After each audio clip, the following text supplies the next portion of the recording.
आज आपण खानदेशी पद्धतीचं झणझणीत असं वाटलेल्या डाळीचं पिठलं बघणार आहोत. हरभऱ्याची डाळ भिजत घालून वाटून त्याचं हे पिठलं बनवलं जातं. चवीला अतिशय भन्नाट लागतं. झणझणीत असं हे पिठलं तोंडाची चवच बदलून टाकतं. तर तुम्ही नक्की ट्राय करा आणि व्हिडिओ शेवटपर्यंत नक्की बघा. नमस्कार, मी मनीषाज किचनमध्ये तुमचं स्वागत आहे. तर वाटल्या डाळीचं पिठलं बनवण्यासाठी इथे मी 1 वाटी हरभऱ्याची डाळ भिजत घातली होती. 5 ते 6 तास मी ही डाळ भिजवून घेतली आहे. आता छान डाळ व्यवस्थित भिजून झाली आहे. आता यातलं मी पाणी निथळून घेणार आणि ही डाळ मिक्सरला वाटून घ्यायची आहे. पण त्याआधी आपण पिठल्यासाठी लागणारी चटणी बनवून घेणार आहोत. तर इथे मी मिक्सरच्या भांड्यात 5 ते 6 हिरव्या मिरच्या घेतल्या आहेत. त्यानंतर 10 ते 12 लसणीच्या पाकळ्या घेतलेल्या आहेत. त्यानंतर इथे मी घालणार आहे अर्धा चमचा जिरं.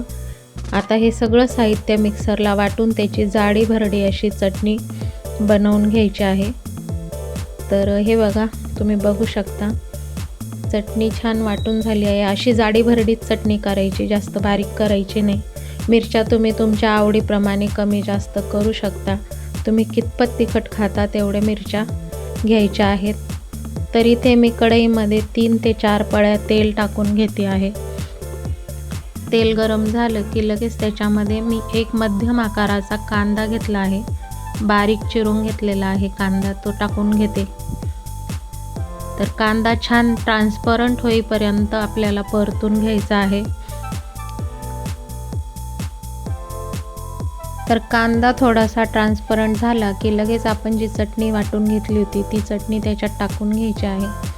चटणी थोडीशी परतू द्यायची. तोपर्यंत आपण मिक्सरच्या त्याच जारमध्ये हरभऱ्याची डाळ पण वाटून घ्यायची आहे.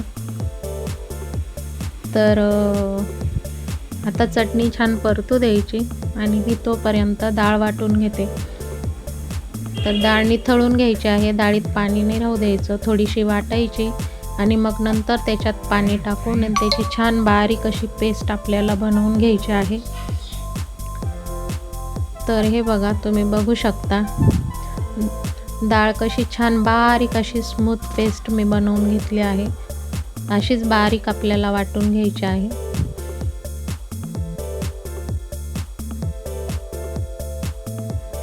तर आता चटणी पण छान परतून झालेली आहे. आता मी त्यात टाकणार आहे अर्धा चमचा हळद टाकून ती पण थोडीशी तेलावर परतून घ्यायची आणि आपण जी डाळ वाटून घेतली ती डाळ लगेच त्याच्यामध्ये टाकायची आहे.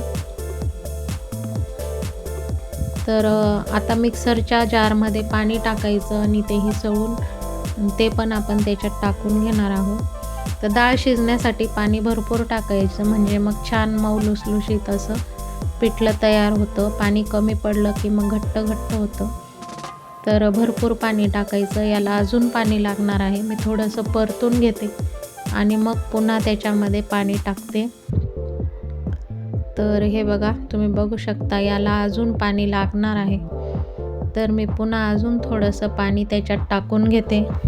तर मी परत त्याच्यामध्ये 1 कप पाणी वाढवलेलं आहे आणि ते चांगलं मिक्स करून घेतलं. आता त्यात टाकलं चवीप्रमाणे मीठ टाकायचं. ते छान व्यवस्थित मिक्स करायचं आणि याला आपल्याला आता चांगली 10 मिनटं छान वाफ काढून घ्यायची, म्हणजे मग डाळ व्यवस्थित शिजेल. कारण ते डाळीचं पिठलं आहे त्याच्यामुळे त्याला शिजायला थोडा वेळ लागतो. तर 10 मिनटं आपण त्याला छान वाफवू देणार आहोत. तर झाकण ठेवायचं आणि त्याची चांगली वाफ काढून घ्यायची आहे. तर 10 मिनटं झालेली आहेत. हे बघा, तुम्ही बघू शकता किती छान अगदी मऊ आणि लुसलुशीत असं हे पिठलं तयार झालेलं आहे. चवीला तर अतिशय भन्नाट लागतं. तोंडाला जर चव नसेल तर हे पिठलं नक्की बनवून बघा, खूप छान लागतं.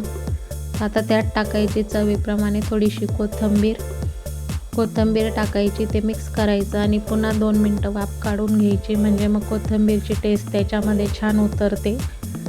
तर मी पुन्हा झाकण ठेवते आणि 2 मिनटं फक्त वाफ काढून घेते. तर आपलं हे पिठलं आता तयार झालेलं आहे. तर असं हे मऊ लुसलुशीत पिठलं आणि त्याच्यासोबत बाजरीची किंवा ज्वारीची भाकर असेल तर खूपच छान लागते. तर तुम्ही हे पिठलं नक्की ट्राय करा. अशा पद्धतीने खानदेशात ह्याच पद्धतीने पिठलं प्रत्येक घरात बनवलं जातं. खानदेशी लोकांचा हा आवडता मेन्यू आहे. तिकडे हे बनवतात म्हणजेच बनवतात.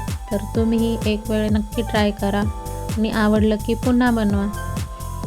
तर तुम्हाला माझी रेसिपी कशी वाटली कमेंटमध्ये नक्की सांगा. अजून कुठली रेसिपी तुम्हाला बघायची असेल तर तेही सांगा. रेसिपी आवडल्यास रेसिपीला लाईक करा, शेअर करा आणि माझ्या चॅनलला सबस्क्राईब करा. अशाच नवनवीन रेसिपीजसोबत आपण पुन्हा भेटू.